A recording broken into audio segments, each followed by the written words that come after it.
E aí galera, beleza? Você que tá aí quase virando peru de Natal, queimando, dezembrão chegando, é hora de ir pra praia e tá aí, né?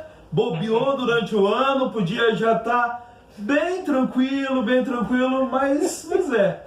Só que hoje você tem uma experiência única, um privilégio. Eu tô do lado aqui de homens fantásticos da geografia, além do nosso querido professor que tá aí na substituição.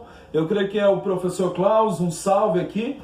E eu tenho para apresentar, ao meu lado direito, professor Alama. Ele é um dos autores da nossa apostila. Tudo certo, professor? Tranquilo. Beleza? Tudo certo. Professor, onde que o senhor trabalha? Eu trabalho no Colégio Adventista do Boqueirão, em Curitiba, e dou aula para os alunos do primeiro ao terceiro ano do ensino médio ali. Beleza. Privilégio. É um prazer para mim. Para mim é um prazer. Então, o professor Alama, junto com a professora Lessa, que está no Canadá, eles que elaboraram o nosso material, que escrevem. E desse lado aqui, professor fantástico também, baita experiência, professor Marcondes. De onde que você é, professor? Sou de Recife, minha gente. Trabalho no Instituto Adventista lá do IAPE, lá em Gravatá. E é um prazer estar aqui nesse lindo programa, nessa aula. Para você que está desesperado, então se vira na gente que nós vamos dar nessa aula, né? Se liga nos 30. Galera! Professor é consultor aqui na editora, na casa publicadora, assim como eu também estou tendo esse privilégio bem grato de fazer parte. Então nós fazemos algumas observações e os autores, eles tem então essas observações para levar adiante, ou ponderar ou não, e nós termos um material de qualidade aí para você, tá? Mas vamos ao conteúdo, beleza? Vamos começar aqui lembrando, né? Já falamos daquela primeira parte do conteúdo, revisão, e lembra, a revisão é sua. Pegar a apostila, dormir com ela, abraçadinho e tal, é contigo. Então assim, nós temos no mundo sociopolítico as questões dos movimentos separatistas. Os movimentos separatistas que eclodiram aí, principalmente na última década, eles estão relacionados a três fatores de estopim, assim, básicos. Por exemplo, nós temos os movimentos de cunho religioso, né, onde o principal o perrengue que ele deu, a encrenca, foi a questão religiosa, e que levou, então, esses grupos estarem ganhando força, e cada vez mais força, até se tornarem movimentos religiosos, como nós vemos. Temos também os movimentos que têm aquela questão política, né? Como na Catalunha, além de ser cultural especificamente, mas tem a questão política.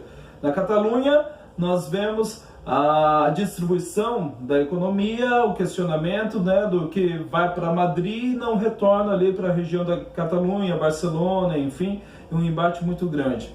E nós vemos também aqueles movimentos que acontecem por questões étnicas, por não se aceitarem, no sentido, como na Turquia, temos os curdos, né, que não se reconhecem como turcos, enfim, entre outros. Os movimentos citados aí estão na apostila, muito bem estabelecidos, para você dar uma olhadinha. Pode até cair Cabinda, por exemplo, para você que é na Angola, né, professor? Entre outros que nós temos ali citados.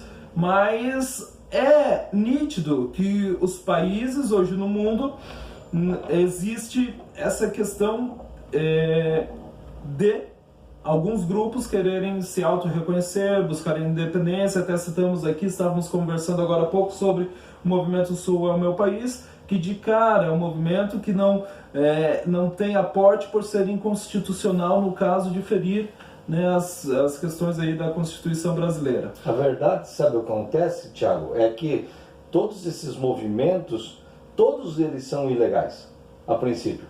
Marcondes é da área do direito também, e sabe do que estou falando. Marcondes, esses movimentos, eles não têm apoio nas leis dos seus países. É porque se trata de uma cláusula pétrea, né? Quando a Constituição vem estipular, porque isso não é conceito geográfico, não, isso é conceito jurídico. da divisão da União, né, dos estados e Distrito Federal, que é outra coisa também que tem que ser falado, que é o Distrito Federal, que muita gente confunde, e municípios. Então, é indissolúvel a União. Então, se um estado ele quer se anexar a outro, se ele quer dividir, por exemplo, Pernambuco é uma coisa. Agora, deixar de pertencer à União, criar um país independente, meu irmão, vai dar muito trabalho. É como se eu pegasse a Constituição e rasgasse, seja do movimento nordestino, seja do norte, seja do sul, centro-oeste, sudeste, pela lei. Catalunha, não importa o lugar. Não importa o lugar. É indissolúvel, então não vigora. A não ser que mude a lei, né? Para mudar a lei, tem todo um processo legislativo constitucional que é muito difícil, né? Principalmente com uma cláusula pétrea dessa. Vamos abordar também, relembrei agora, a questão da configuração ali entre socialismo e capitalismo, né? Na configuração de mundo, lá pós-revolução industrial, com a consolidação do capitalismo. Antes, lembra, o capitalismo mercantilista e suas características. Isso. O capitalismo depois industrial. E a fase que nós vivemos, o capitalismo financeiro.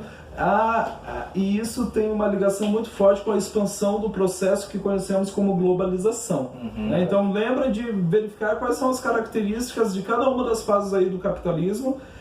Em contraponto, o socialismo, período da Guerra Fria, onde o socialismo tivemos o ápice ali com a formação da União Soviética, que a apostila muito bem traz, toda a questão do início com a Revolução Russa, formação, a união ali dos países e posteriormente o desgaste, a dissolução, a tentativa de Mikhail Gorbachev, lembra? Perestroika, Glasnost, pode cair para você também na sua prova. O que tá? Essas medidas que tentaram manter, mas foi um tiro no pé, que acabaram abrindo de fato, e a União Soviética, né, tivemos alguns países ali, os países bálticos, que pularam do barco antes, e depois a União Soviética deixou de existir, e temos todos os problemas ali do leste europeu, né? Inclusive uma tentativa de integração ainda, integração, né?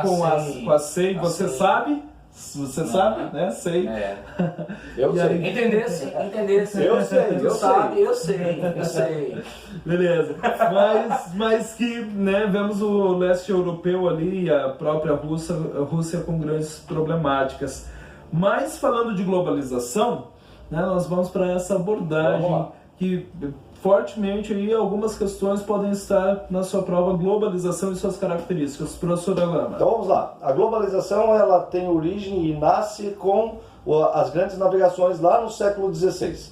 Então quando começa esse processo de navegações dos europeus e eles começam a desenvolver esse processo, eles vão, o mundo vai começar a ficar cada vez menor. Não fisicamente, tá, gente? Porque fisicamente nós continuamos com o mesmo tamanho, a Terra tem as mesmas dimensões e não mudou. Mas virtualmente nós vamos diminuir esse tamanho da Terra a partir do desenvolvimento dos transportes e também do desenvolvimento das comunicações.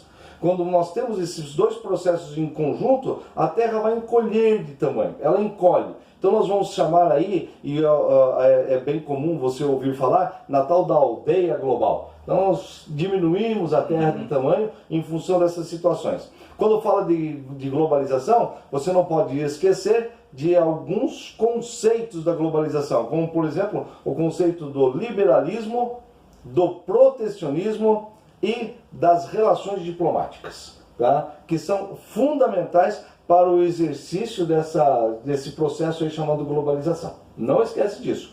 Não esquece também que se teve um liberalismo lá no passado, criado pelo tal do Adam Smith, também tem um neoliberalismo que foi criado mais recentemente. Então não esquece, tá? Vai para a apostila e dá uma olhada. Pregando o neoliberalismo, o Estado mínimo, né? A questão das privatizações, né? A abertura do mercado dos países mais pobres para favorecer o domínio daqueles países que já desde lá da industrialização levaram vantagem, né, sobre os demais. Agora tem um outro detalhe ainda nessa questão da globalização. A globalização ela vai avançando tanto quanto a tecnologia também avança.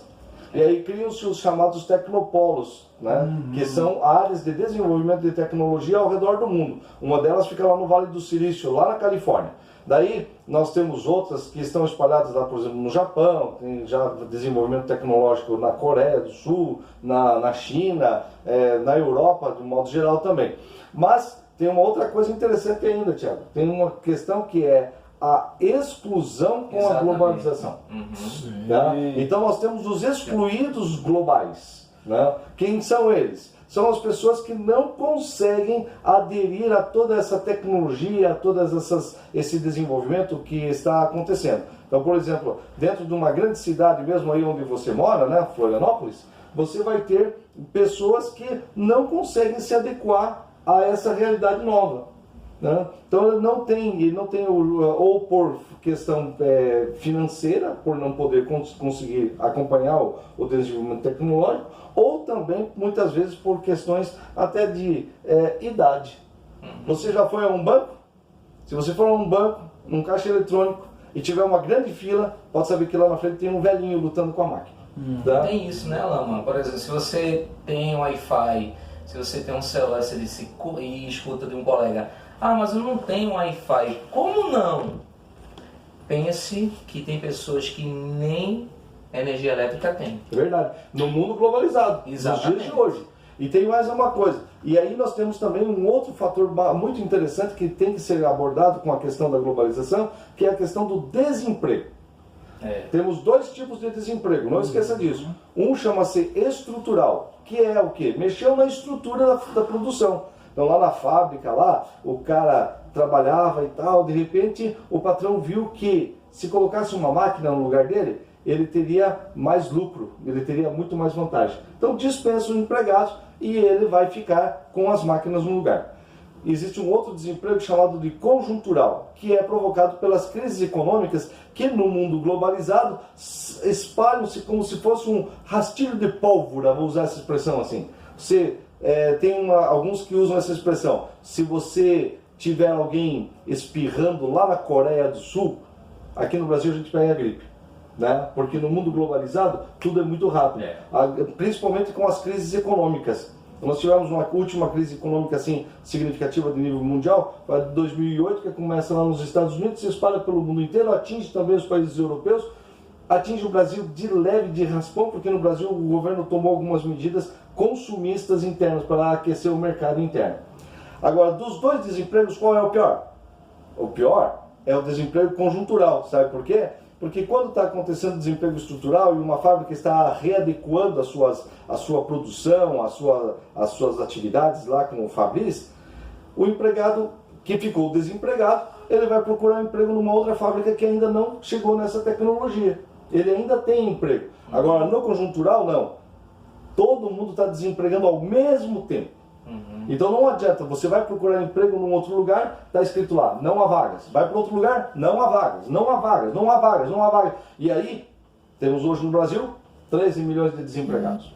E aí vale lembrar também nessa mesma pegada, olha, a globalização então, colegas professores, não é vantajosa da mesma maneira para todos. Exatamente. Existem os excluídos da globalização, usamos em aula Milton Santos, inclusive, que lembra a globalização como fábula, que diz, né, a globalização, ó, Brasil, olha Argentina, América Latina, países africanos, vamos lá, vamos entrar na onda da globalização, beleza? O neoliberalismo, né? Ok. Mas existe a globalização com perversidade, que é o que vemos hoje, enfim, com exclusões, e existe aquela proposta de ir por uma outra globalização, né, que como ela deveria ser, trazendo vantagens de fato para todos, se não houvesse à frente a intenção e se prevalecendo a intencionalidade do capital, que é explorar, obter lucro em cima daqueles que não dominam. Mas esta outra globalização é ideal. Sim. Não é real. Você não pode confundir isso. Tá? Então existem muitas pessoas que idealizam um mundo mais justo, um mundo mais correto, dentro dessa perspectiva. Mas ele é um mundo apenas no ideal, ele não é um mundo do real. E nesse processo de globalização ele se torna paradoxal. Na medida que você tem, por exemplo, o valor, uma imagem do global, por exemplo, acho que no mundo inteiro todo mundo consome ou já viu o yakisoba. Veja, um prato, uma gastronomia. No entanto, ainda tem espaço para identidades locais. O local também é valorizado. O global e também o local, principalmente nessa onda de valorizar o que é diferente, né? Por isso você tem acesso, porque uma marca existe nesse processo de globalização, é o acesso à tecnologia. Mas veja, a tecnologia em alguns momentos ela trouxe um malefício. A máquina tomando conta, né, do emprego de milhares de pessoas. No entanto, ela nos ajuda. Por exemplo, agora, a gente só está fazendo essa videoaula graças à tecnologia, né? Verdade. Por isso você está aqui nos assistindo. Verdade. Beleza, e aí temos o lance da DIT, a Divisão Internacional do Trabalho, de maneira clássica, Sim. lembra? Hemisfério setentrional, qual é? Hemisfério norte, né? Que dominou a industrialização, e o hemisfério sul, tradicionalmente... Produção de matéria-prima. Isso. Só que nós temos uma DIT um pouquinho alterada nos últimos anos, aí onde as multinacionais se distribuem. A nova DIT. Então a DIT tradicional ela vai funcionar bem até mais ou menos por volta da década de 50, tá, galera? Então o que acontece? Até a década de 50 você tem a DIT tradicional, que é país industrializado do mundo desenvolvido do norte, produzindo os produtos industrializados, e os do sul fornecendo as matérias-primas e comprando agora essas matérias-primas processadas na forma de produto industrializado. E muito mais caro, é óbvio, né? E tornando-se cada vez mais dependentes do capital internacional. Agora, na sequência, o que vai entrar? Entra aí, a partir da década de 50, pós Segunda Guerra Mundial, surge a nova Divisão Internacional do Trabalho. Essa nova Divisão Internacional do Trabalho é a seguinte: as indústrias que estavam até então estabelecidas lá nos países desenvolvidos do norte, começam a perceber que existem vantagens, muitas vantagens, em se deslocar as suas fábricas e o seu processo fabril para esses países pobres do mundo subdesenvolvido. Por quê? Porque eles estão procurando leis mais brandas, tá? Eles estão procurando matéria-prima barata, mão de obra barata, e onde um mercado que haja também um mercado de consumo. O país foi selecionado a dedo, sabe por quê? Porque além de tudo tinha que ter uma infraestrutura, tinha que ter alguma coisa como estradas, energia, né, que pudesse fornecer essas indústrias. E aí muitas dessas fábricas migram para os países subdesenvolvidos. O Brasil é um deles, acaba recebendo essas indústrias. Nós nos industrializamos pós Segunda Guerra Mundial. Por isso um país de industrialização tardia.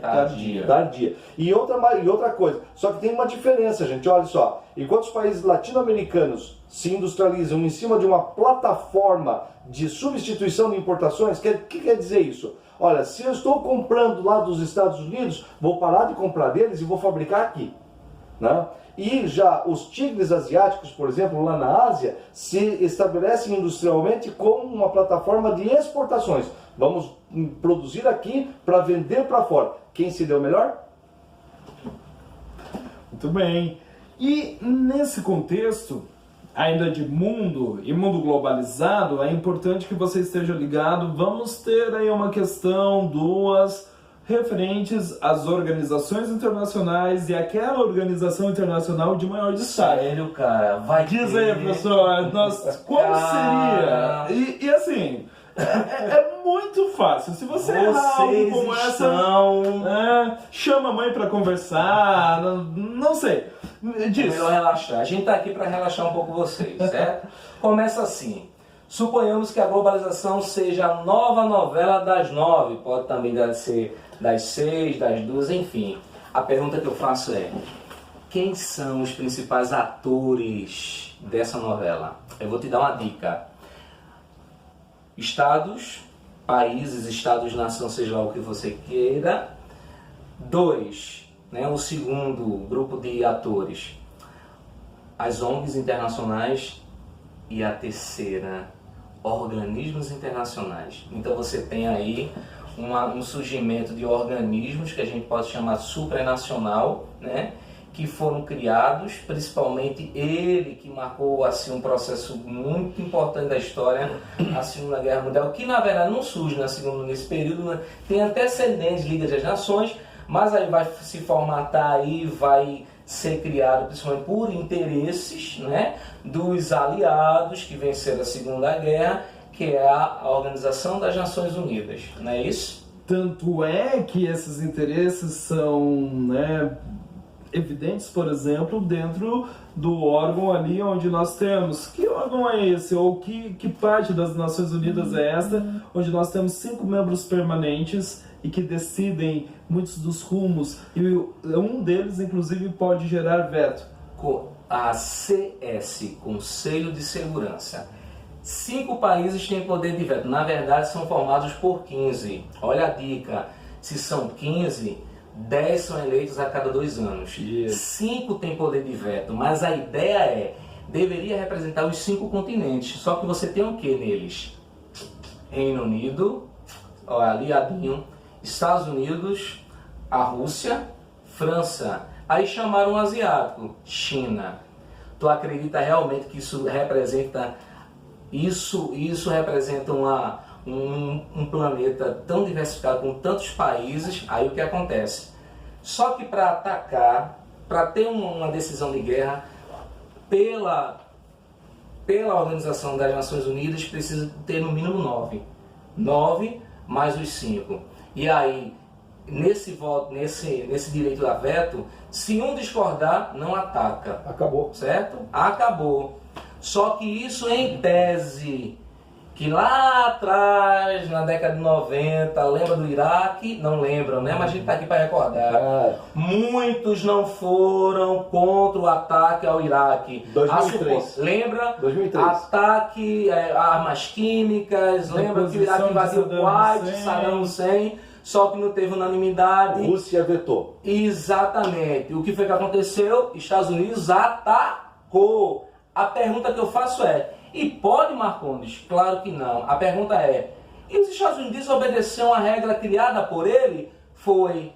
E ele não vai acontecer nada com ele? Deveria. Mas aconteceu? Claro que não, porque manda quem pode, obedece quem tem juízo. Até quando que a diplomacia supera a questão econômica? Né? Não supera, infelizmente, é isso que temos. Mas dentro das Nações Unidas nós temos uma organização ali principal, assim, digamos, que é a Assembleia Geral. Isso. Na Assembleia Geral nós temos o atual presidente, ou melhor, secretário-geral, Antônio Guterres, né, português, apostila atualizada, traz ali a figura dele.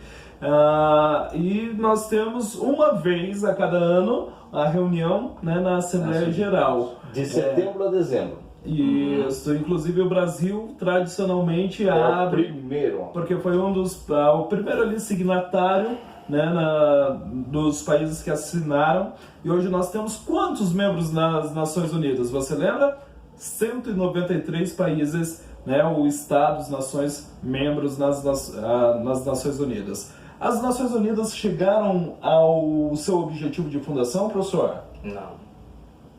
Ainda falta muito a ser alcançado. Eu lembro dos objetivos: manter a paz, né? E através das suas agências especializadas, ela tem um plano por milênio. Não sei se eles lembram disso, né? São 8. Combater a desigualdade, combater, por exemplo, a desigualdade do gênero, por aí. E por seguinte, agora eu faço uma pergunta interessante. Combater a miséria. A miséria extrema, que é ainda a realidade. Recentemente um estudo apresentou que aumentou a miséria no Brasil dos miseráveis, ou seja, aqueles que estão abaixo da linha da pobreza, certo? Mas o trabalho pela igualdade de gênero, isso, que é muito exatamente, importante, ok.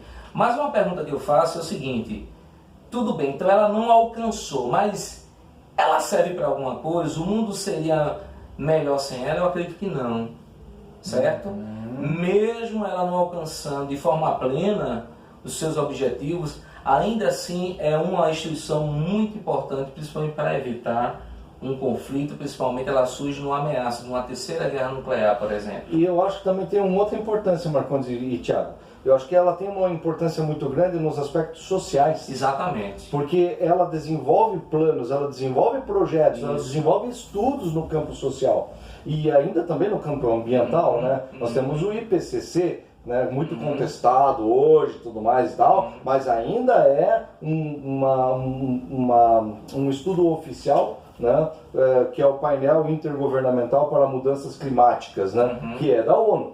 E nesse campo social, a questão do combate à fome, do combate às doenças e tudo mais e tal, são frutos dos trabalhos realizados lá na ONU. A ação da Unesco, da Unicef. Isso, né? exatamente. Por exemplo, essa semana saiu o índice do PISA, que é a avaliação da educação. Lembre, se o Brasil apresentou um dado muito abaixo, tem alguma agência internacional que vai perguntar por que isso está acontecendo no Brasil? Vai cobrar o Brasil e ele vai ter que fazer um relatório para justificar porque não avançou em educação. Fique atento, tudo que nós fazemos no país, ele é feito relatório e é apresentado, até porque isso envolve o quê? Investimento.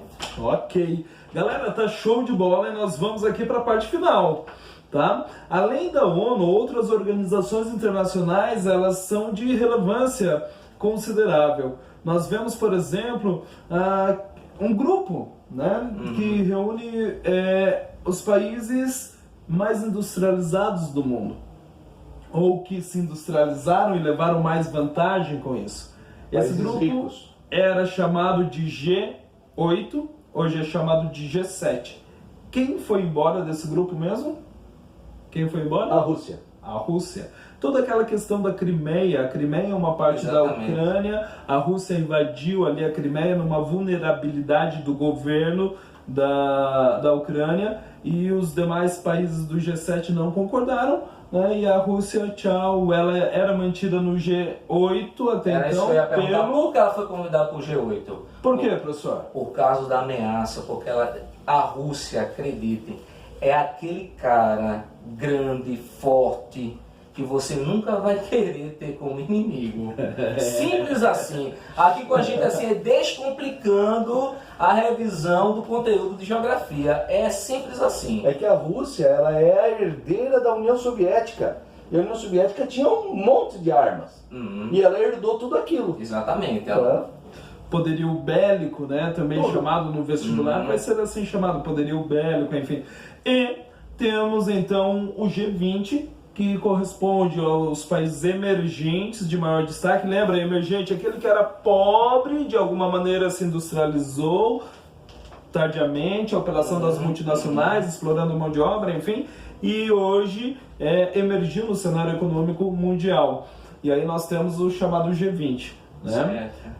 Indo um pouquinho mais à frente, nós lembramos também que não são organizações internacionais, são os blocos econômicos. Por quê? Por que blocos econômicos? Porque o interesse está fechado, tem toda uma metodologia a ser seguida, mas são interesses não pelo social, ou pelo cultural, ou pelo avanço, mas interesses financeiros, comerciais, econômicos. Vemos aqui o Brasil, um dos membros fundadores do Mercosul, junto com quais outros países? Junto com o Paraguai, a Argentina e o Uruguai. Isso. Esses são os 4 membros fundadores, tá, galera? Porque depois disso entrou a Venezuela, numa manobra política, né, numa jogada política do Paraguai ali, quando o Paraguai tem um processo de impeachment, havia um presidente lá chamado Fernando Lugo. Fernando Lugo era um ex-bispo da Igreja Católica e ele era presidente. Teve um problema muito sério com campesinos no interior do Paraguai. Campesinos são os caras do MST aqui do Brasil, tá? Só que são paraguaios. E aí houve um problema lá e um confronto da polícia com os campesinos e houve mortes e isso tudo afetou a credibilidade do Fernando Lugo. Houve um processo de impeachment e o governo brasileiro, que na época era da Dilma Rousseff, junto com o governo da Teresa Kirchner, lá da... Teresa, né? Teresa Kirchner. Cristina. Eu troco, porque era Teresa, a primeira-ministra da Inglaterra. Então a Cristina Kirchner e mais a Dilma e mais o José Mujica do Uruguai juntaram-se, deram um cartão vermelho para o Paraguai porque disseram que eles tinham feito um golpe branco, né? E eles teriam ferido um dos tratados do Mercosul, que é a questão de ser um país democrático e tudo mais e tal. Tiraram o Paraguai de cena e trouxeram a Venezuela para dentro. É uma jogada política, galera. Então hoje o Mercosul é composto por Brasil, Argentina, Uruguai, Paraguai e Venezuela. E a Venezuela no momento está suspensa também. Foi suspensa, também ganhou um cartão vermelho, também por ter ferido a mesma situação e não respeitar os direitos humanos. Nesse mesmo contexto entra como ali a possibilidade da Bolívia, né? Que ainda não está nessa, vai, não vai, e agora com toda essa instabilidade na Bolívia não sabemos, né? Mas vemos que os blocos econômicos, eles encontram-se em estágios, né? Como o mercado comum, união aduaneira, Zona de depois comércio, Isso. União aduaneira, zona de comércio e depois Mercado comum. mercado comum. Isso, e aí o estágio, né, mais à frente seria a União Econômica Total. Não temos nenhum bloco não. econômico neste Eu acho que não estágio. vai ter. Também acho que não. Exato, era essa a perspectiva. Porém, o bloco econômico mais avançado entre todos os continentes existem os blocos econômicos, né? Lá o NAFTA, a América do Norte, onde temos os Estados Unidos, Canadá e o México, que leva a desvantagem, temos outros Só uma blocos. atualizaçãozinha. O NAFTA agora chama-se USMCA. Boa, professor. Muito bom. Mas o bloco que chegou a uma maturidade maior, nós estamos falando de que bloco, professor Marcondes? União Europeia. Esse fantástico e contraditório bloco, né? Para você ter ideia, nem todos aderiram à moeda. Dentro desse bloco, eu não posso comparar a economia da alemã com a da portuguesa. Sim. Lembra que caiu já em questão do Enem, os PIGs, uma brincadeira pejorativa com os países mais, né, sem expressão ou em crises da União Europeia. Portugal, Irlanda e Grécia.